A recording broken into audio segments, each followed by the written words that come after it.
Buenas noches y bienvenido al canal No Mires Atrás. Antes de comenzar, cuéntanos desde qué ciudad nos estás viendo y si alguna vez viviste algo parecido. Mi nombre es Ricardo, y lo que voy a contarles no es una historia de fantasmas, sino la historia de cómo el silencio puede empujarte a buscar compañía en los lugares más oscuros. Después de que mi esposa y mi hija murieran en ese accidente en la carretera a Silao, mi casa se convirtió en una tumba de ecos. Acepté el trabajo de velador en el Poetry Spot.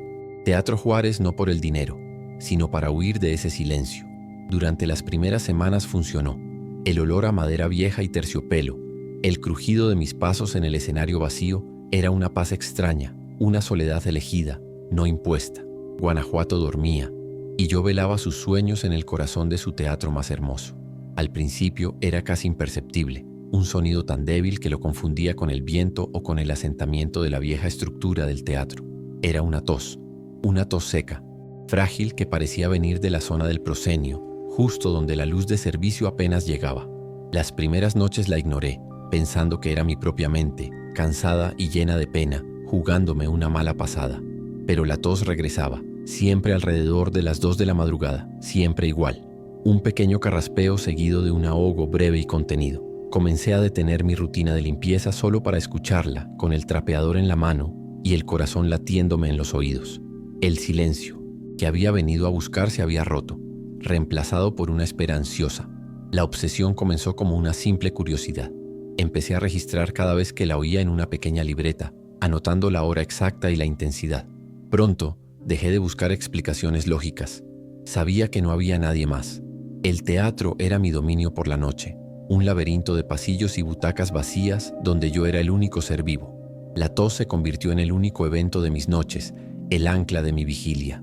Dejé de sentir miedo y empecé a sentir una extraña intriga, una necesidad de entender de dónde venía aquel sonido frágil que rompía la inmensa soledad del recinto.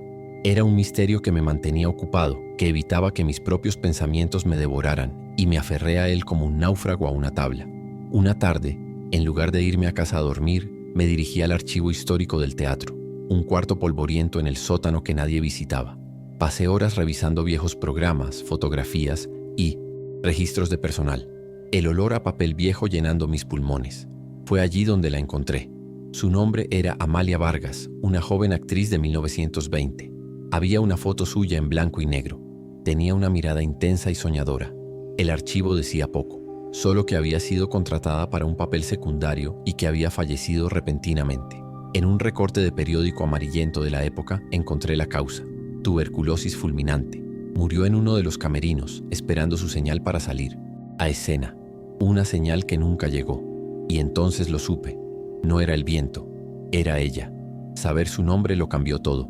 La tos ya no era solo un sonido, se sentía como un llamado. Una noche, en lugar de quedarme en los pasillos, caminé hasta el centro del escenario principal. La única luz era la del farol de emergencia, que bañaba las primeras filas de butacas en un resplandor fantasmal.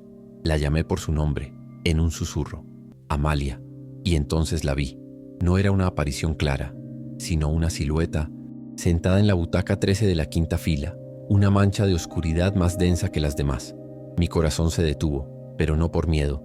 En la forma en que inclinaba la cabeza, en la fragilidad de sus hombros, vi a mi hija.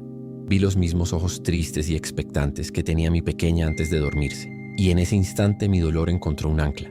Dejé de limpiar las butacas y empecé a cuidarla. Le hablaba durante horas, sentado en la fila de adelante, contándole de mi vida, del accidente, de lo mucho que extrañaba el sonido de la risa de mi esposa. Le describía cómo era el mundo afuera, los coches, los turistas en el Jardín de la Unión, las cosas que ella nunca llegó a ver. Algunas noches le leía poemas de viejos libros que encontraba en la dirección. Me convencí de que su tos era por el frío del teatro. Así que empecé a traer una vieja manta de mi casa, la favorita de mi hija, y la dejaba cuidadosamente doblada sobre su butaca antes de irme. Encontré un consuelo enfermo en esa rutina, una forma de seguir siendo padre y esposo para alguien que ya no estaba. Claro que no pasó desapercibido. El gerente del turno de día, el señor Méndez, un hombre pragmático y sin paciencia para excentricidades, me llamó a su oficina. Dijo que los músicos de la orquesta que ensayaban temprano habían encontrado la manta y que me habían visto por las cámaras de seguridad hablando solo hacia el patio de butacas durante horas. Me preguntó si estaba bien, si necesitaba ayuda, pero sus ojos no eran de preocupación sino de fastidio.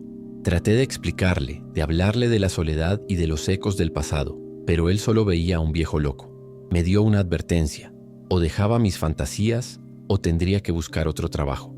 La advertencia solo me hizo más posesivo con mi secreto, con mi nueva familia. Me volví más cuidadoso evitando las cámaras, pero mi devoción por Amalia solo creció. La sentía más presente, su tos a veces parecía una respuesta a mis historias.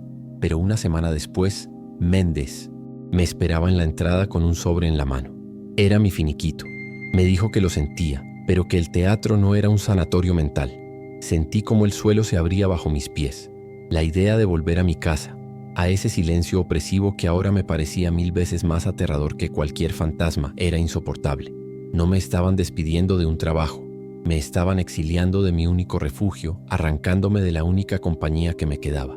Esa noche fue mi última noche como empleado, pero tomé la decisión de que sería la primera como residente permanente. Hice mi ronda final como siempre, pero en lugar de dirigirme a la salida, caminé hacia las imponentes puertas de madera de la entrada principal. El sonido del pesado cerrojo de bronce, al deslizarse y encajar en su lugar, resonó en todo el vestíbulo como el disparo de un cañón, sellando mi destino. Dejé las llaves en el suelo, un tributo inútil al mundo que estaba abandonando. Con una calma que no había sentido en años, me dirigí al patio de butacas. La oscuridad me recibió como a un viejo amigo. «Amalia», susurré al silencio, «ya no me voy a ir». La respuesta fue una tos, pero esta vez no vino del escenario. Vino del asiento justo a mi lado. No me atreví a mirar. No necesitaba hacerlo.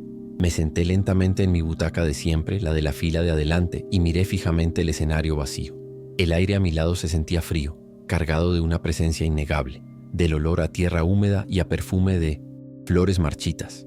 Sentí, más que vi, el peso de una mirada sobre mí. Una sonrisa triste se dibujó en mi rostro. Afuera, Guanajuato seguiría con su vida, el sol saldría, los turistas llenarían las calles, pero mi mundo ahora estaba aquí, entre estas paredes de cantera y terciopelo rojo. Ya no soy Ricardo, el velador, soy el guardián de un eco, el eterno espectador de una función que nunca comienza, la única familia de un fantasma. Y por fin, el silencio de mi alma encontró compañía. Mi nombre es Sofía. Tengo 24 años y mi vida transcurre entre los libros de anatomía y el olor a antiséptico de la farmacia donde trabajo. Soy estudiante de enfermería en Guanajuato y el turno de la noche, justo frente a la central de autobuses, es la única manera que tengo de pagar la carrera. Las madrugadas son largas, un zumbido constante de la luz fluorescente y el ocasional cliente buscando algo para el dolor o el insomnio. Desde mi puesto detrás del mostrador tengo una vista perfecta de las plataformas de la central. Veo los últimos autobuses salir y los primeros llegar. Para mí, esas plataformas eran solo un símbolo de la rutina, del ir y venir de extraños, hasta que empecé a fijarme en la número 12. La plataforma 12 lleva años desactivada. Las letras que anuncian los destinos están borradas y una cadena oxidada bloquea el paso de pasajeros, pero nadie la usa. Por eso me pareció tan extraño cuando vi aquel autobús por primera vez. Era un Flecha amarilla de un modelo viejo, de esos que ya casi no se ven. Apareció de la nada sin el rugido del motor que anuncian las llegadas. Simplemente estaba ahí. Se detuvo con una precisión silenciosa justo en la plataforma 12. Eran las 3:30 de la madrugada. La silueta oscura de un conductor era lo único visible en su interior. No bajó nadie, no subió nadie. Solo se quedó ahí, con las luces apagadas, en un silencio absoluto. Al principio pensé que era un conductor nuevo que se había equivocado de dársena o que esperaba alguna orden. Pero al día siguiente, a la misma hora, el mismo autobús apareció de nuevo. Y al siguiente, y al otro. Se convirtió en un ritual macabro y silencioso. A las 3:30 en punto llegaba. A las 3:35 se iba desapareciendo por la calle con la misma quietud con la que había llegado. Mi cansancio nocturno empezó a ser reemplazado por una tensión expectante. Dejaba lo que estuviera haciendo, me asomaba por el cristal de la farmacia y observaba la escena, sintiendo un escalofrío que no tenía nada que ver con la temperatura de la noche. El autobús no parecía de este mundo. La intriga se convirtió en una comezón en la nuca, una pregunta que necesitaba respuesta. Durante las horas más lentas del turno, empecé a usar la vieja computadora de la farmacia para buscar en internet. Mis búsquedas eran torpes al principio. Autobús fantasma Guanajuato, leyendas de la central. No encontraba nada, pero una noche probé algo más específico. Accidente autobús Flecha amarilla plataforma 12. Entonces apareció.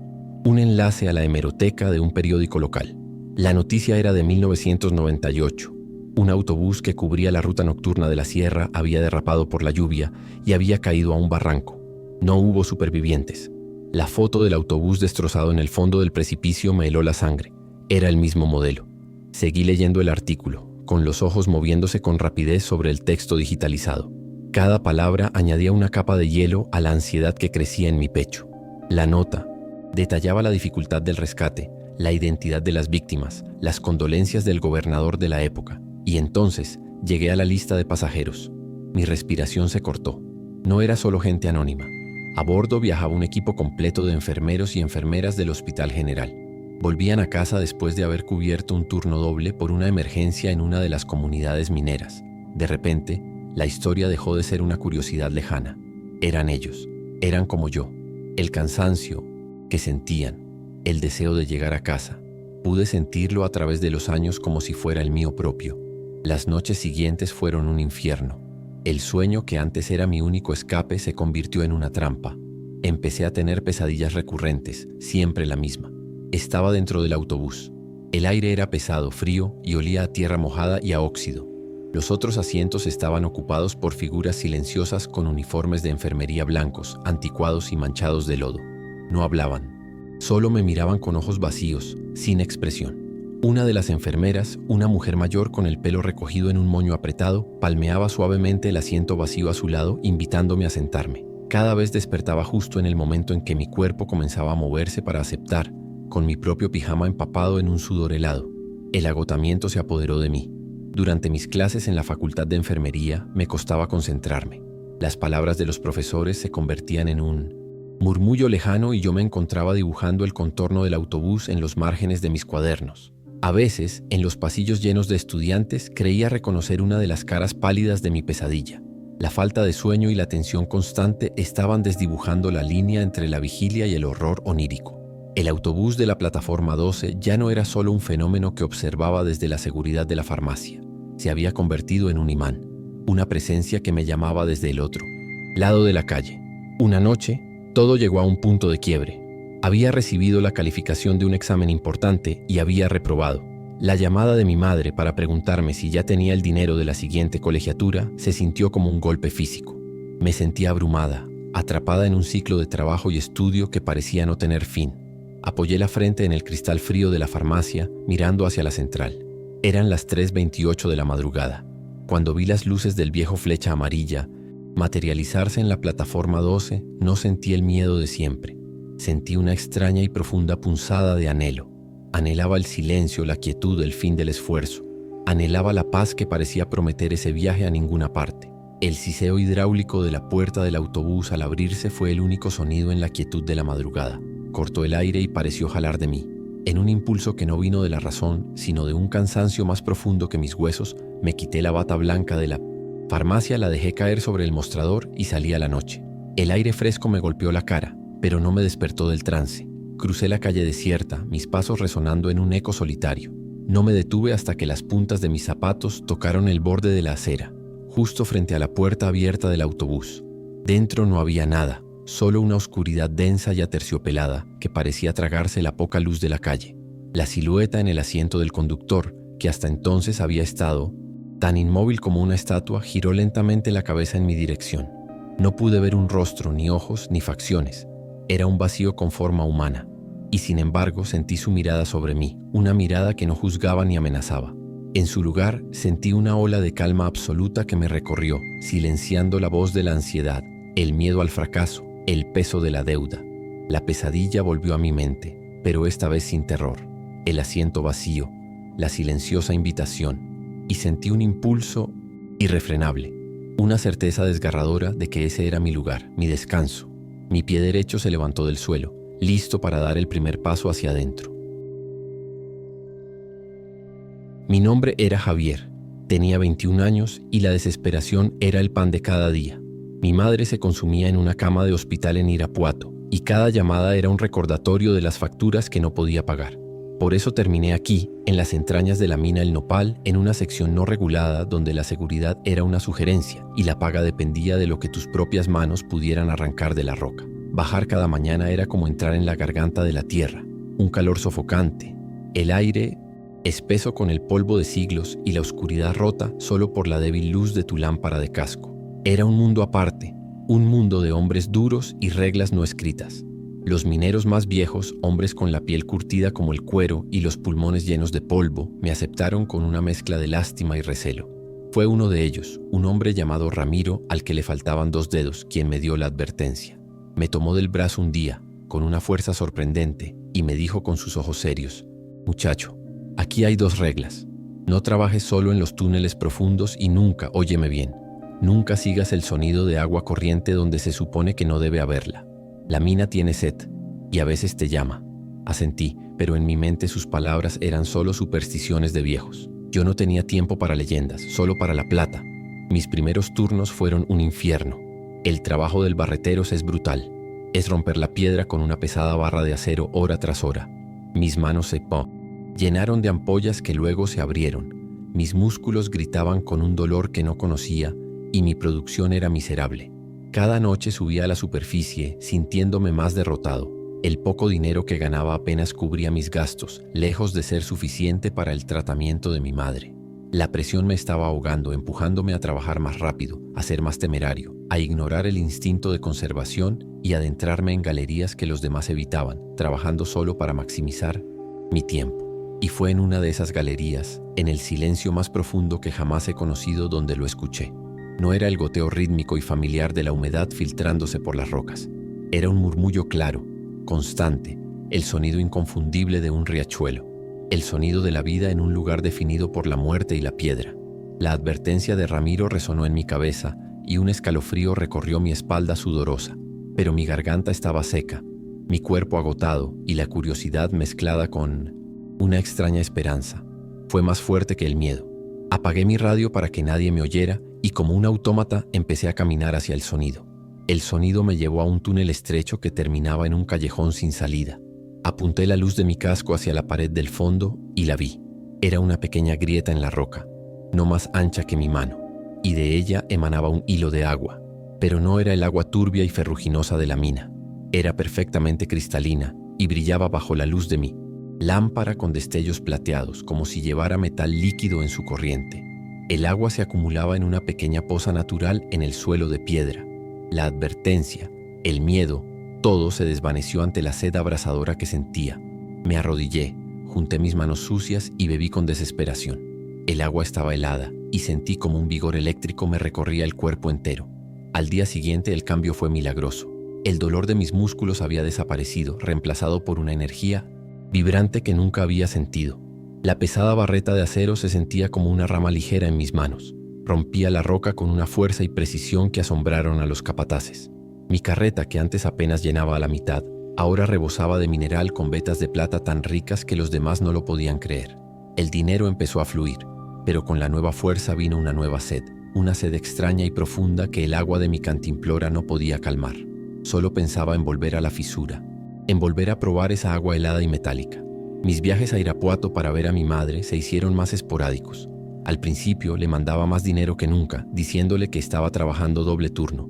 Luego, mis llamadas se hicieron más cortas. La verdad es que no podía soportar estar lejos de la mina, lejos de mi fuente. Mi apariencia también empezó a cambiar. Mi piel perdió su color, volviéndose pálida y con un extraño lustre grisáceo, como una roca sin pulir.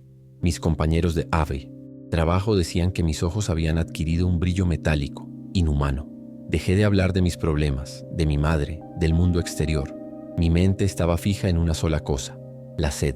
La sed se convirtió en una tortura, en el centro de mi existencia. El agua normal me sabía a ceniza. La comida no me interesaba. Todo mi ser ansiaba el agua de la fisura. Empecé a dormir dentro de la mina, en un pequeño hueco cerca de mi túnel secreto, para proteger mi fuente de miradas ajenas. Me volví paranoico, desconfiado, viendo a cada minero como una amenaza potencial. Pasaba la mayor parte del tiempo a solas, bebiendo directamente de la grieta, sintiendo como el agua helada no solo calmaba mi sed, sino que parecía estar reemplazando mi propia sangre, forjándome de nuevo en algo más duro, más frío y menos humano. Los otros mineros ya no me ven como a uno de ellos. Cuando me acerco, sus conversaciones se apagan y un silencio tenso se apodera del grupo. Desvían la mirada, evitando mis ojos. como si temieran que el brillo metálico que hay en ellos pudiera contagiarse. A mis espaldas susurran. Los he oído. Me llaman el lamido por la mina. Saben las viejas historias, las leyendas de hombres que se perdieron en la oscuridad no porque el túnel se derrumbara, sino porque la propia montaña los reclamó. Veo su miedo pero no siento nada. Su mundo de sol, de familias, de risas en la cantina se ha vuelto ajeno para mí. Un recuerdo borroso de otro hombre. Mi única compañía es el eco de mi martillo y el murmullo del agua. Ya no sé cuánto tiempo ha pasado. No mido los días por el sol, sino por la necesidad de volver a la fuente. Ahora mismo estoy aquí, en mi túnel, con la mejilla apoyada contra la roca fría junto a la fisura. La siento vibrar, como si tuviera un corazón de piedra. El pensamiento de mi madre es como el fantasma de una estrella muerta, una luz que viaja por el universo pero cuya fuente ya no existe. Conseguí la fuerza para ganar dinero, pero olvidé para qué lo quería. Ya no soy Javier, soy una extensión de esta roca, un guardián pálido de un manantial secreto, una criatura de sed eterna que nunca más volverá a ver la luz del día. La mina me llamó, y yo respondí. Mi vida es un tejido de hilos, telas y soledad. Me llamo Elena y a mis 45 años mi único universo es este pequeño apartamento en la calle de Alonso, donde el sonido de mi máquina de coser compite con las campanas de la basílica, cuya imponente espalda es lo primero que veo al despertar. No tengo hijos ni esposo, mi única compañía es Isabel, un maniquí de costura antiguo, pálido y elegante, sobre cuyo cuerpo sin vida he creado cientos de prendas. Ella es mi confidente silenciosa, la única, testigo de mis noches de trabajo y de mis mañanas solitarias. Mi rutina es tranquila, predecible, o al menos lo era hasta que aquella mujer tocó a mi puerta. Llegó una tarde, justo cuando la luz dorada de Guanajuato bañaba los balcones. Era una mujer de una elegancia fría, vestida de oscuro, con joyas que parecían absorber la luz en lugar de reflejarla. No se presentó, simplemente sacó de un bolso de piel una vieja fotografía sepia, de alrededor de 1910. En ella, una joven de mirada triste posaba con un elaborado vestido de novia. La mujer me pidió una réplica exacta. El precio que ofreció, pagado por adelantado en billetes crujientes, era más de lo que yo ganaba en 6 meses.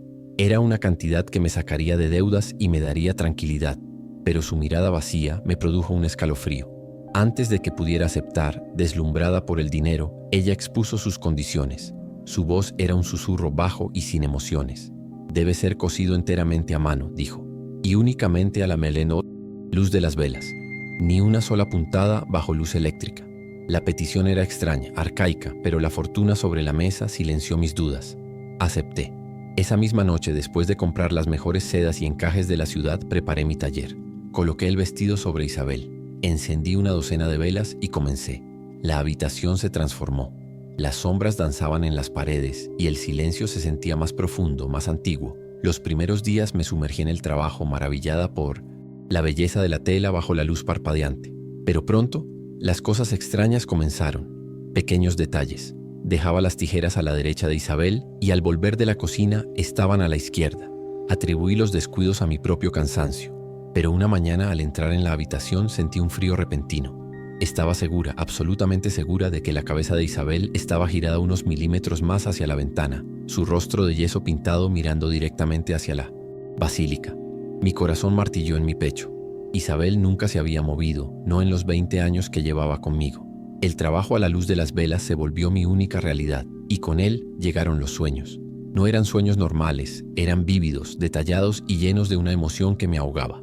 En ellos yo era la novia. Sentía el peso de la seda sobre mi piel, el encaje rozando mis manos. Estaba de pie en el atrio de la basílica, bajo un cielo gris esperando. La multitud me miraba con lástima, susurrando. El novio nunca llegaba. Me despertaba cada mañana con las mejillas húmedas por lágrimas que no recordaba haber llorado y con una angustia en el pecho, una desolación tan profunda que me costaba respirar. Era la pena de un corazón roto, pero no era el mío. Incapaz de soportar más la tristeza de mis noches, tomé la fotografía y busqué al único historiador local que conocía, un anciano que tenía una pequeña librería cerca de la universidad. Él examinó la foto con una lupa. Sus cejas se fruncieron. «Ah, la pobre Annelies», murmuró. Me contó la historia, una tragedia local casi olvidada. La novia, hija de un rico minero alemán, había sido plantada en el altar por su prometido, un hombre misterioso del que nadie sabía nada. La humillación fue tan grande que esa misma noche la encontraron en su habitación.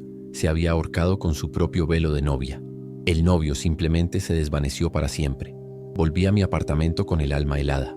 Ahora cada puntada sentía como si estuviera tejiendo un sudario. El vestido, que antes me parecía una obra de arte, ahora tenía un aura de tragedia. La seda era fría al tacto y el encaje parecía una telaraña. Isabel ya no era mi compañera. La sentía como una cómplice silenciosa de la desgracia. Su postura erguida una imitación de la orgullosa y condenada Annelies. Dejé de salir. Dejé de contestar el teléfono. Mis días y noches se fundieron en un único y largo velorio a la luz de las velas, cosiendo sin parar. Impulsada por una urgencia que no entendía, susurrándole preguntas a un maniquí que solo respondía con silencio. Llegó la noche de la entrega. Di la última puntada justo cuando el reloj de la basílica marcaba las 10. El vestido estaba terminado, colgando de Isabel. Era una creación espectacular, pero su belleza era melancólica, fantasmal. Apagué la mayoría de las velas, dejando solo unas pocas para la espera, y me senté en una silla, agotada hasta los huesos. Las horas pasaron. Las 11, las 12, la 1. La misteriosa mujer nunca llegó. El dinero que me había dado seguía sobre la mesa, pero se sentía como un pago por algo más que un vestido. Un pánico helado comenzó a subir por mi garganta. Sabía que había caído en una trampa. Con el cuerpo dolorido me levanté y caminé hacia el espejo de cuerpo completo que tengo en la esquina de la habitación, solo para ver mi rostro pálido y cansado. Pero lo que el espejo me devolvió me robó el aliento. No era mi ropa de trabajo lo que veía, era el vestido. El vestido de novia estaba en mi cuerpo, ajustándose a mis curvas como una segunda piel, frío y pesado. Un grito ahogado murió en mi garganta. Me giré, con el corazón desbocado, hacia el lugar donde debía estar Isabel. El maniquí estaba allí, pero desnudo, su cuerpo de yeso brillando pálidamente a la luz de las velas, sus brazos vacíos. En ese preciso instante, el timbre de la puerta principal sonó, agudo y autoritario, rompiendo el silencio sepulcral del apartamento. Quedé paralizada, una estatua de terror vestida de novia. El timbre sonó de nuevo, esta vez más largo, más insistente. Mis pies se movieron por sí solos, arrastrando la pesada seda por el suelo de madera. No quería ir, pero mi cuerpo no me obedecía, como si una voluntad ajena tirara de los hilos. Llegué a la puerta y temblando me asomé por la mirilla.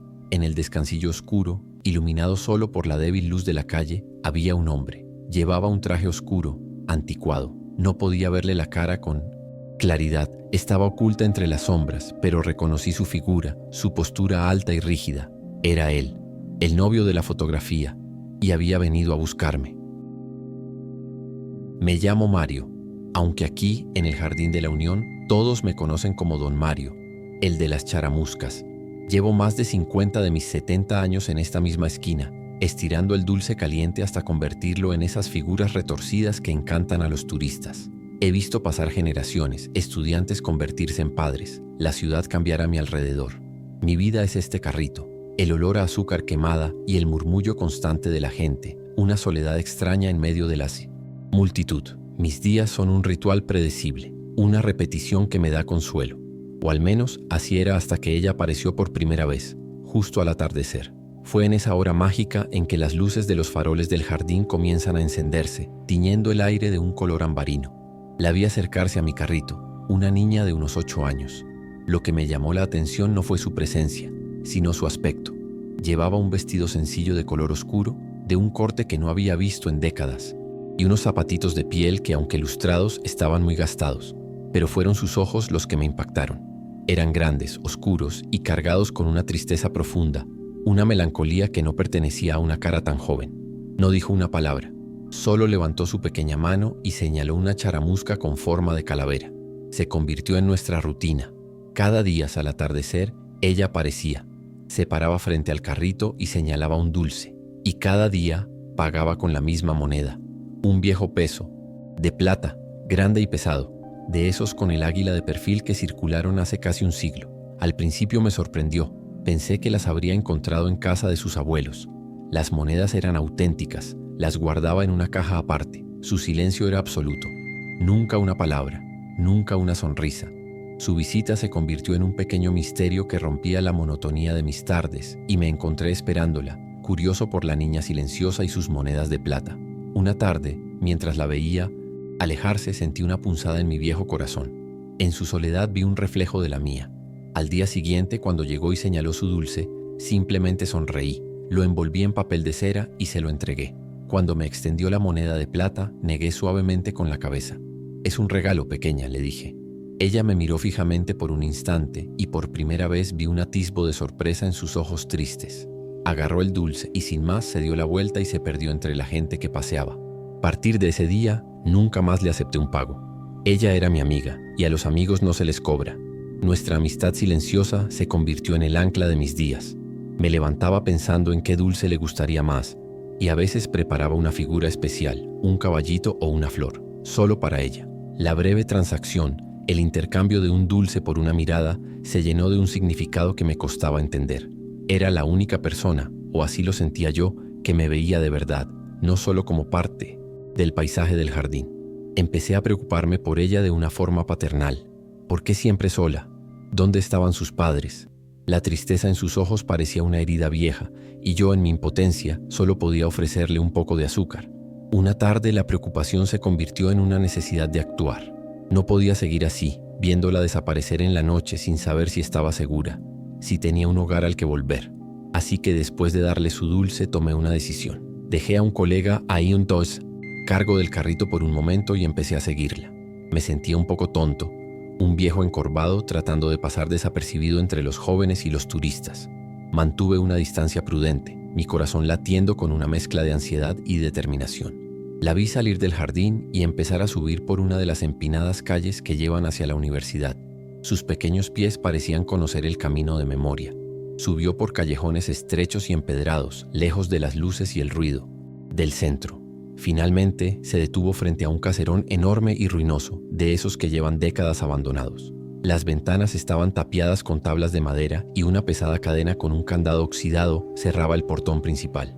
Sentí un alivio momentáneo pensando que se encontraría con alguien afuera, pero entonces la vi caminar directamente hacia la puerta principal. No se detuvo, no intentó abrirla, simplemente pasó a través de la madera sólida como si fuera humo y desapareció dentro. Me quedé paralizado en la acera de enfrente, con la boca seca y los ojos muy abiertos. No podía creer lo que había visto. ¿Era una broma de mi vieja vista? ¿Una alucinación? Pero lo sabía, lo había visto con total claridad. El pánico se apoderó de mí. No pensé en fantasmas, pensé en una niña atrapada, en peligro. Saqué mi viejo teléfono móvil del bolsillo, mis dedos temblorosos buscando el número de emergencias. Cuando el operador contestó, mi voz salió como un susurro ronco. Le dije que una niña pequeña acababa de entrar en la casa abandonada de la calle de Pocitos y que temía que algo malo pudiera pasarle. Esperé en la calle mientras los policías forzaban la cadena y entraban con sus linternas. El tiempo se estiró, cada minuto una eternidad. Finalmente un oficial salió. Su rostro se veía pálido y perturbado bajo la luz de la calle. Se acercó a mí y me dijo que la casa estaba completamente vacía. No había señales de que nadie hubiera vivido allí en muchísimos años. Solo capas de polvo y telarañas. Sentí que el alma me volvía al cuerpo, pensando que quizás todo había sido un error de mis viejos ojos. Pero entonces el oficial continuó. Su voz bajó casi a un susurro. Dijo que en el sótano, bajo una losa de piedra suelta, habían encontrado algo.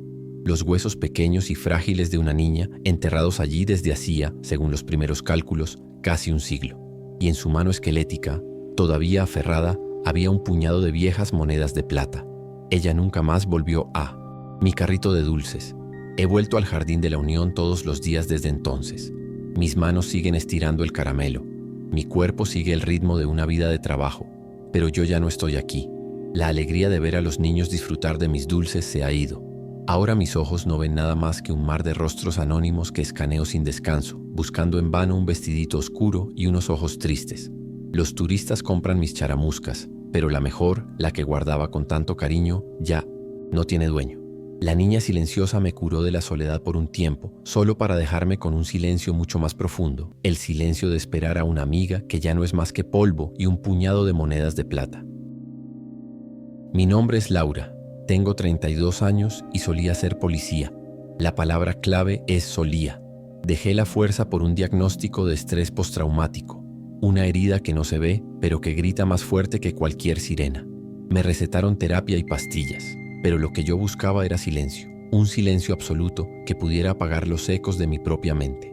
Por eso, cuando vi la oferta de trabajo para guardia de seguridad nocturno en el Museo de las Momias de Guanajuato, apliqué sin dudarlo. Parecía una ironía, buscar paz en un lugar que aterra a la mayoría, pero para mí, la compañía silenciosa de los muertos parecía mucho más segura que el ruidoso y caótico mundo de los vivos. Las primeras semanas fueron exactamente lo que necesitaba. El museo por la noche es un santuario de quietud.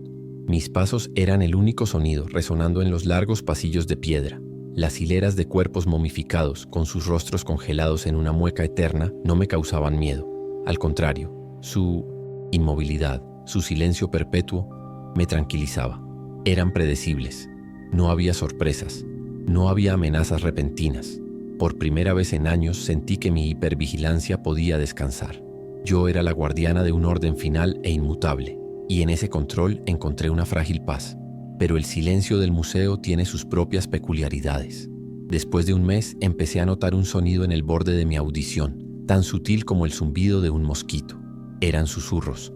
Al principio, los descarté como un síntoma de mi estrés, mi cerebro creando patrones donde no los había.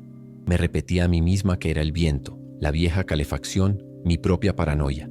Pero los susurros persistían, noche tras noche, y parecían venir de todas partes y de ninguna a la vez. No eran claros, solo fragmentos de voces, como si una radio mal sintonizada estuviera perdida entre las vitrinas. Decidí enfrentar el sonido en lugar de huir de él.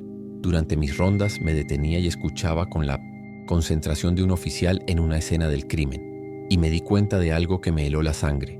Los susurros no eran amenazantes, no decían mi nombre ni me maldecían. Estaban llenos de una emoción diferente. Arrepentimiento. Logré captar palabras sueltas, ahogadas en estática. Perdón, si tan solo, mis hijos. No era el sonido del terror, era el eco de una profunda y eterna tristeza. El miedo que había empezado a sentir se transformó en una extraña y profesional curiosidad. Estas no eran amenazas que neutralizar, eran testimonios que escuchar. Mi ronda nocturna se convirtió en una investigación sigilosa. Cada noche me enfocaba en un pasillo, en una sección, tratando de encontrar el origen de los lamentos. Una noche me detuve frente a la vitrina de una de las momias más famosas, una mujer a la que apodaban la bruja, supuestamente enterrada viva por sus vecinos. Fue entonces cuando vi algo imposible.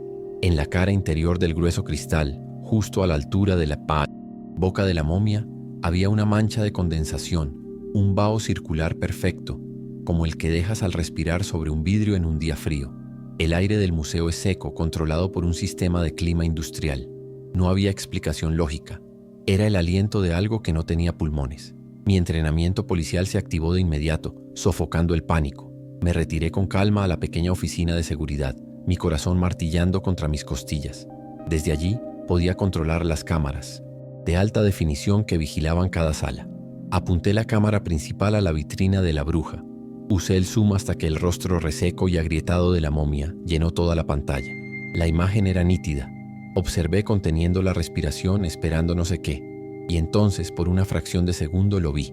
Sus labios finos y quebradizos como el papel viejo se separaron y se movieron. No emitieron sonido, pero formaron una palabra que leí en su mudo movimiento. Ayuda.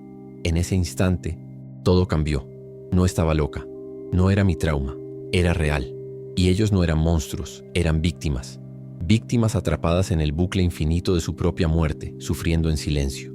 Mi propio estrés postraumático, esa sensación de estar atrapada en el peor momento de mi vida, me hizo sentir una empatía abrumadora por ellos. El miedo se evaporó por completo, reemplazado por un instinto que creía haber perdido, el deber de proteger. Mi placa ya no estaba en mi uniforme, pero el juramento de servir y proteger resonó en mi alma. Mi misión ya no era cuidar el edificio, era cuidar a sus habitantes. Mis patrullajes se transformaron. Ya no caminaba a un ritmo constante. Ahora me detenía en cada vitrina, escuchando. Y luego empecé a responder, en voz baja y tranquilizadora, la misma que usaba para calmar a las víctimas de un crimen. Ya todo está bien, el fuego se apagó. Le susurraba a la momia de un niño que murió en un incendio. Ya no tienes que tener miedo, estás a salvo, le decía. A un hombre que fue apuñalado por la espalda. Dejé de ser una guardia de seguridad para convertirme en una especie de terapeuta de los muertos. Una guardiana solitaria que patrullaba no para proteger a los muertos de los vivos, sino para proteger a los muertos de sí mismos. Mi conexión con el mundo de los vivos comenzó a desvanecerse. Dejé de responder las llamadas de mi hermana. Cancelé las citas con mi terapeuta. ¿Cómo podría explicarles mi nueva vocación? ¿Cómo podrían entender que mi propósito ahora era traerle un gramo de paz a un coro de almas atormentadas? Mi bitácora de trabajo, que antes contenía anotaciones secas como ronda completada, todo en orden, ahora estaba llena de notas crípticas. El minero está agitado esta noche, la memoria del derrumbe es fuerte. La niña del vestido azul parece más tranquila. Mis compañeros del turno de día empezaron a mirarme con preocupación, luego con recelo. Veían a una mujer exhausta que hablaba sola, que se estaba perdiendo en 1800. Las sombras del lugar. El silencio que vine a buscar a este museo se ha ido para siempre. En su lugar hay un torbellino constante de lamentos, de arrepentimientos, de dolor, un ruido blanco de sufrimiento que solo yo puedo escuchar. Irónicamente, estoy más atormentada ahora que cuando empecé, pero he aceptado este tormento como mi deber. Encontré una nueva batalla que pelear, una que nadie más puede ver. Me paro en medio de la sala principal, rodeada de sus rostros silenciosos que me gritan, y entiendo mi destino. No he escapado de mi trauma, simplemente lo he cambiado por uno mucho más grande. Me he convertido en una guardiana de pesadillas, en un fantasma que cuida de otros fantasmas, atrapada voluntariamente en este museo para siempre. Mi nombre es Mateo y soy fotógrafo, o al menos eso es lo que me digo a mí mismo. La verdad es que me gano la vida en el Callejón del Beso, convenciendo a turistas para que recreen una y otra vez la misma pose, el mismo beso forzado, la misma alegría prefabricada. Estoy harto, cansado de la mentira del romance de postal. Por eso decidí empezar un proyecto personal. Fotografiar el callejón por la noche, cuando está vacío, silencioso, y para mí, en su estado más puro y honesto. Quería capturar el Isin Esir, alma melancólica del lugar, la que se esconde detrás de las miles de sonrisas diarias que mi cámara ha tenido que soportar. La primera noche que fui, la experiencia fue transformadora. Sin las multitudes el callejón se encogía, volviéndose más íntimo y opresivo. Las paredes de piedra parecían susurrar historias, y los famosos balcones, ahora oscuros y vacíos, se veían como los ojos de una calavera. Monté mi trípode, ajusté la exposición y dejé que la cámara absorbiera la quietud, el juego de sombras y la tenue luz de los faroles. Por primera vez en mucho tiempo sentí que estaba creando algo real, algo con peso. Volví a mi pequeño estudio sintiendo una emoción que había olvidado, ansioso por revelar las imágenes que había capturado en la oscuridad. Fue en el cuarto oscuro, bajo la luz roja de seguridad, mientras las imágenes emergían lentamente en el papel sumergido en el químico, que noté algo. En una de las fotografías, una toma amplia de los dos balcones, había una mancha, una anomalía. En la profunda sombra del balcón derecho, el que la leyenda atribuye a Doña Ana, había una forma borrosa que no debería estar allí. No era un reflejo ni un error de la lente. Parecía la silueta de una persona. Lo observé durante largos minutos, tratando de encontrar una explicación lógica. Pensé que era un juego de luces, un velo en el negativo, pero la imagen se quedó grabada en mi mente. No pude quitármela de la cabeza. La mancha en la foto se convirtió en una obsesión. A la noche siguiente, volví al callejón, al mismo punto exacto, y a la siguiente, y a la otra. Mi proyecto ya no trataba sobre la arquitectura o la atmósfera del lugar. Ahora era una cacería. Estaba cazando un fantasma, una sombra, una imposibilidad.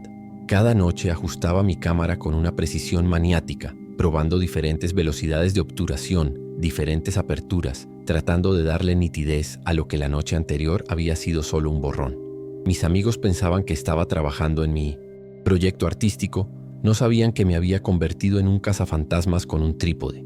Después de casi 2 semanas de vigilias nocturnas, lo conseguí. Una noche especialmente quieta y sin luna, sentí que la atmósfera era diferente. Al revelar las fotos de esa sesión, mi corazón dio un vuelco. En una de ellas la figura ya no era un borrón, era ella. Se veía con una claridad fantasmal a una mujer de pie en el balcón, con un vestido de cuello alto y mangas largas, como en las fotografías antiguas. No podía ver sus rasgos faciales con detalle, pero su postura, la forma en que se inclinaba hacia el balcón opuesto, emanaba una tristeza tan palpable que sentí un escalofrío. La había capturado, y al hacerlo, sentí que ella también me había capturado a mí. La fotografía se convirtió en mi mundo. Dejé de ir al callejón durante el día. Las llamadas de los turistas que querían una foto iban directamente al buzón de voz. Mi nevera se vació, las facturas se acumularon. Pasaba mis días en 1900 La biblioteca municipal, leyendo libros polvorientos sobre la historia de Guanajuato, buscando la versión más antigua y menos romantizada de la leyenda. Quería saber su verdadero nombre, los detalles de su muerte. La mujer de mi foto y la doña Ana de la leyenda se fusionaron en mi mente. Ya no era un proyecto artístico, era una investigación forense a través del tiempo, y mi cámara era la única herramienta. Mis amigos, los pocos que me quedaban, intentaron intervenir. Vinieron a mi estudio y encontraron el lugar hecho un desastre, las paredes cubiertas de fotos del callejón, con hilos rojos conectando una con otra. Les mostré la foto, la prueba definitiva, pero ellos solo veían sombras, el grano de la película, el juego de la luz y la oscuridad. Mateo, solo estás viendo lo que quieres ver, me dijo uno de ellos con lástima. Me encontraron una noche en el callejón, sin mi cámara, simplemente mirando hacia el balcón y susurrándole, preguntándole su nombre. Me sentí completamente solo, el único testigo de una verdad que nadie más podía percibir. Pero yo sabía que era real, y ella también parecía saberlo. Con cada nueva fotografía que tomaba, su imagen se volvía un poco más nítida, más sólida. Era como si mi obsesión, mi enfoque le diera la energía que necesitaba para manifestarse. Empecé a sentir su tristeza como si fuera la mía. Cuando estaba en el callejón, ya no sentía la soledad, sentía su presencia expectante. Había una conexión terrible y silenciosa entre nosotros. Ella, atrapada en su balcón por la eternidad, y yo, atrapado al otro lado de la lente, el único que podía verla, el único que podía contar su historia. Una noche sentí que era el momento. El aire estaba cargado de una electricidad silenciosa. Tomé la que estaba seguro sería la fotografía perfecta, la que la mostraría con una claridad innegable. Corrí a mi estudio, mis manos temblando de anticipación mientras preparaba los químicos. Cuando la imagen comenzó a aparecer en el papel, mi euforia se convirtió en cenizas. El balcón estaba vacío. Ella no estaba. Sentí una punzada de abandono, una pérdida devastadora. ¿Me había dejado? Decepcionado, acerqué la foto a la luz roja, escudriñando cada milímetro, cada sombra, buscando cualquier rastro. Fue entonces cuando me fijé en el reflejo apenas perceptible en los cristales de las puertas del balcón. Vi mi propia silueta sosteniendo la cámara. Y no estaba solo. Detrás de mi reflejo en la fotografía estaba ella. Su figura ya no era etérea, era sólida, nítida. Estaba de pie justo detrás de mí y una de sus manos pálidas descansaba sobre mi hombro. El terror, un terror puro y helado que nunca había conocido, me paralizó. Dejé caer la fotografía en la bandeja de químicos y me giré bruscamente, mirando por encima de mi hombro hacia la vacía oscuridad de mi estudio. No había nadie. Días después, mis amigos forzaron la puerta. Encontraron el apartamento vacío. Sobre el trípode en medio de la habitación estaba mi cámara. La abrieron y sacaron el carrete. Lo revelaron esperando encontrar alguna pista, alguna respuesta. Pero el rollo de película estaba completamente en blanco, como si la última historia que capturé se hubiera negado a ser contada. Mi nombre es Carlos. Soy ingeniero mecánico y a mis 40 años he llegado a preferir la compañía de las máquinas a la de las personas. Las máquinas son lógicas, predecibles, hacen lo que se supone que deben hacer. Por eso el trabajo de mantenimiento nocturno del funicular del Pípila era perfecto para mí. La soledad, el silencio roto solo por el zumbido del motor y el olor a grasa y metal, esa era mi zona de confort. Mientras Guanajuato dormía o festejaba abajo, yo estaba en mi propio mundo, un universo de cables, engranajes y circuitos suspendidos sobre la ciudad. Era un trabajo que me daba paz, un control absoluto sobre mi entorno. Mi rutina era un ritual inmutable. Realizaba las revisiones sistemáticas, lubricaba las piezas y al final hacía una serie de viajes de prueba en la cabina vacía. Me gustaba esa parte, el lento ascenso viendo cómo la ciudad se convertía en un tapiz de luces a mis pies. Era como pilotar una nave espacial en un viaje de 1 minuto. La cabina era mi dominio, una caja de metal y cristal donde yo era el único pasajero, el único capitán. La sensación de estar suspendido en el aire, aislado del resto del mundo, nunca me dio miedo. Al contrario, me hacía sentir seguro, desconectado de todo lo que no podía controlar. Una noche, durante la última prueba de ascenso, todo cambió. Justo a mitad del trayecto, donde la pendiente es más pronunciada, la cabina se sacudió con una violencia inusitada y se detuvo en seco. El motor emitió un gemido agudo y luego murió. Las luces parpadearon erráticamente y se apagaron, sumergiéndome en una oscuridad casi total, rota solo por el débil resplandor de la ciudad lejana abajo. El comunicador de radio mi único enlace, soltó un chispazo de estática y enmudeció. El silencio que vino después fue profundo, antinatural, la ausencia total del familiar zumbido de la máquina. Mi primera reacción no fue de pánico, sino de irritación profesional. Esto no debía pasar. Encendí la linterna de mi móvil y abrí el panel de Photoshop. Control. Todo parecía normal. Los fusibles estaban intactos, los interruptores en su sitio. No tenía sentido desde el punto de vista mecánico. Y mientras mi mente buscaba una explicación lógica, un nuevo sonido comenzó. Un sonido imposible. Un arañazo lento, rítmico, que venía del techo metálico, justo encima de mi cabeza. Un rasguño áspero y deliberado. No podía haber nadie ahí arriba. Entre mi techo y el cielo solo había un cable de acero y la noche. La lógica del ingeniero se hizo añicos y fue reemplazada por el miedo puro de un hombre atrapado. Grité por la radio. ¿Quién anda ahí? Respondan. Pero solo me devolvió el silencio. Golpeé las paredes de la cabina con el puño. El sonido metálico y hueco se perdió en la noche. Como respuesta a mis gritos, el arañazo en el techo se detuvo de repente. El silencio que siguió fue 1000 veces peor que el ruido. Era un silencio expectante, cargado de una presencia. Contuve la respiración, aguzando el oído, cada nervio de mi cuerpo en alerta máxima. Me sentí como un animal en una jaula, expuesto, vulnerable, colgado sobre un abismo de oscuridad. Entonces oí otro ruido, más pesado y más cercano. Un golpe sordo contra el costado de la cabina, seguido por el sonido inconfundible de algo pesado arrastrándose por la superficie metálica exterior. Era un sonido lento, con fricción, como si un saco lleno de arena o un cuerpo estuviera deslizándose hacia abajo por el lateral.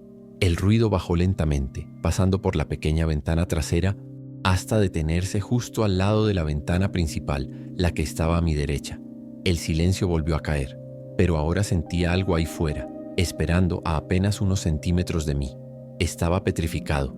Mi cerebro me gritaba que no mirara, que me acurrucara en la esquina opuesta y esperara. Pero la curiosidad, o quizás una necesidad más primitiva de enfrentar la amenaza, fue más fuerte. Mi mano temblaba tanto que casi se me cae el teléfono. Apunté el haz de luz de la linterna hacia el cristal oscuro.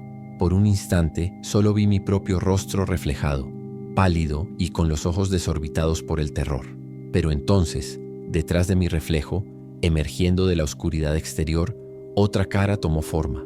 Era un rostro blanquecino, casi luminoso, desfigurado y cubierto por una fina capa de polvo de piedra gris. Sus ojos eran cuencas oscuras y vacías. Era la cara de un minero muerto. Un grito animal, un sonido que no sabía qué podía hacer, se desgarró en mi garganta. Me arrastré hacia atrás, cayendo al suelo de la cabina. En el mismo instante en que mi grito llenó el espacio, las luces del funicular parpadearon y volvieron a la vida con un zumbido ensordecedor. El motor se reactivó con una sacudida violenta y la cabina reanudó su ascenso como si nada hubiera pasado. Cuando las puertas se abrieron en la estación del Pípila, salí tropezando. Caí de rodillas sobre la plataforma de hormigón y vomité, jadeando sin atreverme a mirar hacia atrás, a la cabina ahora normalmente, iluminada y completamente vacía. Al día siguiente, con la luz del sol y el ruido de la ciudad a mi alrededor, intenté convencerme de que lo había imaginado. Pero el terror era demasiado real. Informé del incidente a mis supervisores. Mi voz temblaba al describir la falla eléctrica, los ruidos y el rostro. Me miraron con una mezcla de lástima y escepticismo. Realizaron una revisión completa del funicular. Los cables, el motor, el techo, las ventanas. No encontraron absolutamente nada. Ni un solo arañazo. Ni un fallo en el sistema. Me sugirieron tomarme unas vacaciones, hablar con alguien. Entendí que me creían loco. Me negué rotundamente a volver a trabajar de noche. Unos días después renuncié al trabajo que una vez me había dado paz. Pero no se puede renunciar a lo que te sigue. La cosa que subió conmigo en ese funicular no se quedó en la colina. Ahora vive en mi casa, en mi vida. Vive en los reflejos. Cuando me afeito por la mañana veo su cara pálida y polvorienta superpuesta a la mía en el espejo del baño. Cuando voy en el autobús, su rostro desfigurado me mira desde el oscuro cristal de la ventana. Cuando apago la televisión, sus ojos vacíos me observan desde la pantalla negra. He cubierto todos los espejos de mi casa, pero no sirve de nada. Cualquier superficie pulida es una puerta para él. Vivo en un estado de paranoia constante. Nunca estoy solo, siempre vigilado por el pasajero silencioso que recogía medio camino del cielo. Mi nombre es Ana, y soy historiadora. Mi mundo no es de fechas y batallas famosas, sino de los susurros olvidados del pasado. Trabajo en el Archivo Histórico de Guanajuato, un laberinto silencioso donde el aire huele a papel viejo y a pegamento de encuadernación. Mi labor es digitalizar documentos de la época colonial, documentos frágiles cuyo contacto con el aire podría deshacerlos. Me gusta pensar que no solo escaneo papeles, sino que le devuelvo la voz a gente que lleva siglos en silencio. Es un trabajo meticuloso, solitario y tranquilo. O al menos lo era hasta que encontré el diario de Fray Mateo. Estaba en una caja de documentos mal catalogados, un pequeño libro encuadernado en cuero oscuro, sin título ni insignia. Al abrirlo, reconocí de inmediato la caligrafía apretada y elegante del siglo XVIII. Era el diario personal de un hombre que se identificaba como Fray Mateo de la Cruz, un inquisidor menor al servicio del Santo Oficio en esta misma ciudad. Mi pulso de historiadora se aceleró. Los documentos oficiales son una cosa, pero un diario personal es una ventana al alma, un registro sin filtros de una época de fe y crueldad. Lo coloqué con sumo cuidado bajo el escáner, ansiosa por descubrir los secretos que guardaba. Las primeras páginas eran rutinarias, descripciones de sermones, disputas teológicas, quejas sobre el calor. Pero pronto un nombre comenzó a dominar las entradas. Elara. Era una mujer acusada de brujería. Sin embargo, a medida que Fray Mateo describía sus interrogatorios, un retrato diferente emergía. Elara no hacía pactos con el diablo. Curaba a los enfermos con hierbas y conocimientos que el boticario local, su principal acusador, no poseía. El tono del inquisidor comenzó a cambiar, pasando del deber piadoso a una palpable duda, y luego a una fascinación a regañadientes por la mujer que se suponía debía condenar. Fue entonces, mientras leía sobre los remedios de Elara, que lo olí por primera vez. Un aroma débil pero inconfundible a romero, y salvia quemados flotando en el aire climatizado del archivo. Me levanté extrañada y revisé los pasillos, pensando que quizás algún conserje había encendido un incienso. No encontré nada. El olor se desvaneció tan rápido como había llegado. Lo atribuí a la sugestión, mi mente creando sensaciones a partir del texto que leía. Pero cada vez que volvía a las páginas que describían las prácticas de la curandera, el aroma fantasmal de las hierbas quemadas regresaba, llenando el silencio a mí. Alrededor. El olor a hierbas fue solo el principio. Los fenómenos se volvieron más tangibles. Me levantaba para buscar un café y al regresar encontraba el diario que yo había dejado abierto en la página 50, cerrado sobre el escritorio. Otra vez, mientras buscaba un legajo en el pasillo B, escuché claramente el susurro de una página al ser volteada en el pasillo A, que sabía que estaba completamente vacío. Cada vez corría a ver, solo para encontrar un silencio absoluto y filas de estantes inmóviles. Mi mente, entrenada en la lógica y la evidencia, luchaba por encontrar una explicación racional, pero una sensación persistente de que no estaba sola, de que era observada, comenzó a instalarse en mi nuca. Llegué a las últimas entradas del diario. La escritura de Fray Mateo se había vuelto febril, casi ilegible. Su admiración por Elara se había transformado en algo más profundo, algo prohibido. Escribió sobre su inteligencia, su valentía ante el tormento y su fe genuina. La última entrada que pude leer me dejó sin aliento. Era una confesión. Él creía que ella era una enviada de Dios, no una hereje. La noche anterior a su ejecución pública en la hoguera, él la había ayudado a escapar, creando un elaborado engaño para hacer creer a todos que había muerto. Escribió que la había escondido en un lugar seguro, y ahí terminaba. La siguiente página, la última del diario, había sido arrancada. La página perdida se convirtió en mi obsesión. La historia estaba incompleta, colgando de un hilo sobre un abismo de 300 años. ¿Qué le pasó a Elara? ¿Y qué fue de Fray Mateo por su traición? El archivo, que siempre había sido un lugar de calma, ahora se sentía cargado de una energía expectante. El olor a hierbas era casi constante en mi área de trabajo, y a veces creía sentir una corriente de aire frío, como si alguien pasara a mi lado. No sentía miedo, sino una profunda sensación de urgencia, como si el propio pasado me estuviera empujando a encontrar la pieza final del rompecabezas, a darles un cierre que llevaban siglos esperando. Decidí quedarme a trabajar hasta tarde, mucho después de que todos se hubieran ido. Quería cruzar referencias, buscar registros de construcción de la época, cualquier cosa que me diera una pista. El archivo por la noche era un lugar imponente, un mausoleo de historias. Estaba revisando un viejo mapa de la ciudad cuando, con un fuerte clac, todas las luces se apagaron. La oscuridad fue total, absoluta y sofocante. Incluso las luces de emergencia fallaron. El silencio era tan denso que podía oír los latidos de mi propio corazón. Con manos temblorosas saqué mi teléfono del bolsillo y activé la pequeña y temblorosa luz de la linterna. Apunté el tembloroso haz de luz por el largo pasillo de estanterías que se extendía frente a mí. Y entonces lo vi. Al final del pasillo, recortada contra la oscuridad más profunda, estaba la silueta de un hombre. Era alto y delgado, y llevaba una sotana oscura y un sombrero de ala.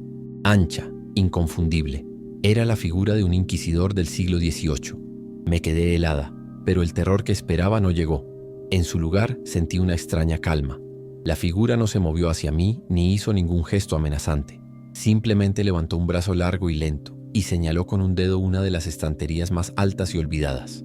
Luego, tan silenciosamente como había aparecido, pareció disolverse en las sombras hasta desaparecer por completo. Unos segundos después, las luces parpadearon, volvieron con un zumbido, devolviendo al archivo su normalidad. Todavía temblando, pero con una determinación renovada, arrastré una pesada escalera hasta el lugar que la figura había señalado. En la balda superior, cubierto de polvo, detrás de una pila de libros de contabilidad, lo encontré. Un único trozo de papel amarillento y doblado. Era la página arrancada. Con el corazón en la garganta, la desdoblé. La letra de Fray Mateo describía el escondite de Lara, una bodega secreta bajo el ICNNO, convento de las capuchinas. Pero la última frase me heló el alma. Mi traición ha sido descubierta, escribió. Mi sentencia no será la horca ni el fuego, sino el muro. Que Dios se apiade de mi alma. Y entonces lo entendí todo. No me estaba atormentando. Me estaba pidiendo ayuda. Fray Mateo había sido emparedado vivo, aquí mismo, en los gruesos muros de piedra de este edificio. Mi nombre es Luis. Tengo 29 años y mi vida huele a aromatizante de pino y a noches sin dormir. Soy conductor de Uber en Guanajuato, un trabajo que tomé para pagar una deuda que me persigue como una sombra. Las madrugadas son mi territorio, las calles empedradas y desiertas, los ocasionales grupos de estudiantes borrachos, la constante ansiedad de la siguiente solicitud de viaje. Esa noche en particular, llovía, una lluvia fría y persistente que hacía que las luces de la ciudad se reflejaran en el asfalto como manchas de colores tristes. Yo solo quería hacer un par de viajes más para alcanzar mi meta del día y volver a casa a dormir. Fue entonces cuando la aplicación sonó con una nueva solicitud. La ubicación de recogida me extrañó. Un punto aislado en medio de la carretera panorámica, esa ruta sinuosa y mal iluminada que abraza la ciudad como una serpiente. Era tarde, casi las 2 de la mañana, y la lluvia arreciaba. Mi primer instinto fue cancelar. Era una zona solitaria, potencialmente peligrosa. Pero la necesidad de dinero era más fuerte que mi prudencia. Acepté el viaje y me dirigí hacia allí, con los limpiaparabrisas luchando contra el aguacero y una sensación de inquietud creciendo en mi estómago. La vi esperando al borde de la carretera, una figura solitaria apenas visible bajo la débil luz de un poste lejano. Al acercarme, las luces de mi coche la iluminaron. Era una mujer joven, empapada de pies a cabeza, con un vestido sencillo que no ofrecía ninguna protección contra el frío y la lluvia. Se quedó parada sin moverse hasta que estuve junto a ella. Abrió la puerta trasera y se deslizó dentro del coche sin decir una palabra. El coche se impregnó de inmediato con el olor a lluvia y a tierra mojada.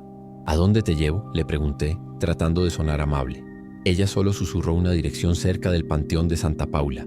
Mientras conducía por las curvas oscuras de la carretera, el único sonido en el coche era el monótono vaivén de los limpiaparabrisas. La miraba de vez en cuando por el espejo retrovisor. Estaba inmóvil, con la mirada perdida en la oscuridad de afuera, pero temblaba violentamente. Sus dientes castañeteaban, un sonido débil pero audible que me partió el corazón. Mi preocupación pudo más que mi inquietud. ¿Tienes frío?, le pregunté. Ella no respondió. Sin pensarlo 2 veces, me quité mi chaqueta, una vieja chamarra de mezclilla que era mi favorita, y se la pasé hacia atrás. «Toma», le dije, «póntela». Sentí cómo la tomó y se la echó por encima. Seguí las indicaciones del GPS hasta que me metió en una callejuela sin salida, oscura y estrecha, que terminaba abruptamente contra el alto muro de piedra del Panteón de Santa Paula. Apagué el motor. El lugar era tétrico. No había más que un par de casas viejas con las luces apagadas y el sonido de la lluvia goteando desde los aleros. Un escalofrío me recorrió la espalda. ¿Quién viviría en un lugar así, pegado al cementerio? Saqué el móvil para finalizar el viaje y cobrarle, sintiendo un deseo repentino y urgente de salir de allí lo más rápido posible. Muy bien, serían 45 pesos, dije, girándome en mi asiento hacia la pasajera. Pero mis palabras se ahogaron en mi garganta. El asiento trasero estaba vacío. La mujer se había ido. Me quedé helado, con la mirada fija en el espacio vacío. Estaba absolutamente seguro de que no había oído el sonido de la puerta al abrirse o cerrarse. Era imposible que se hubiera bajado sin que yo me diera cuenta. Lo único que quedaba de ella era mi chaqueta, tirada sobre el asiento como una piel abandonada, todavía húmeda por la lluvia. La confusión dio paso a la frustración y a un poco de miedo. Se había bajado sin pagar. ¿Cómo lo había hecho tan sigilosamente? Me bajé del coche, la lluvia empapándome al instante, y miré a mi alrededor. La calle estaba desierta. No había ningún sitio a donde pudiera haber corrido tan rápido. Grité un «Hola, oye», pero solo el eco de mi propia voz me respondió. Me sentí un idiota. Me había robado el viaje y se había llevado mi chaqueta, o eso pensé. Enojado y confundido, decidí que volvería por la mañana. Tocaría la puerta de la casa y recuperaría mi chaqueta favorita. Al día siguiente, bajo la luz gris de un día nublado, la calle parecía menos amenazante, pero igual de desoladora. Me acerqué a la única casa que parecía habitada y toqué la puerta de madera. Después de un momento, me abrió una anciana, una viejita de pelo blanco y ojos curiosos que me miró con desconfianza. Le expliqué un poco avergonzado que era conductor de Uber y que la noche anterior había traído a una joven a esta dirección. Le dije que ella había olvidado algo en mi coche, mintiendo para no sonar como un loco, y que solo quería devolvérselo. Empecé a describir a la pasajera. Es una chica joven de pelo oscuro, muy callada. Llevaba un vestido sencillo y estaba empapada por la lluvia. Mientras hablaba, vi cómo el color desaparecía del rostro de la anciana. Sus ojos se abrieron con una expresión de espanto y de una tristeza infinita. Negó lentamente con la cabeza. «Aquí no vive ninguna joven, hijo», dijo con una voz temblorosa. «Nadie así ha vivido en esta calle en muchísimos años». Me miró fijamente, y su expresión de desconfianza se transformó en una de pura lástima. «Ven conmigo», susurró. «Hay algo que tienes que ver». Y me guió, no hacia la casa, sino hacia la puerta oxidada del panteón. Caminamos en silencio entre las tumbas viejas descuidadas. La anciana parecía saber exactamente a dónde iba. Se detuvo frente a una lápida modesta y desgastada por la lluvia y el tiempo. Con un dedo tembloroso, señaló una pequeña fotografía de cerámica incrustada en la piedra. Sentí que el suelo se me abría bajo los pies. Era ella. La misma cara, los mismos ojos tristes. La inscripción en la lápida era clara. Decía su nombre y su fecha de muerte. Hacía exactamente 20 años, a los 19 de edad, en un accidente de coche en la carretera panorámica. Y entonces, mi terror llegó a su clímax. Colgada en la pequeña cruz de piedra que coronaba la tumba, perfectamente doblada y completamente seca, estaba mi chaqueta de mezclilla.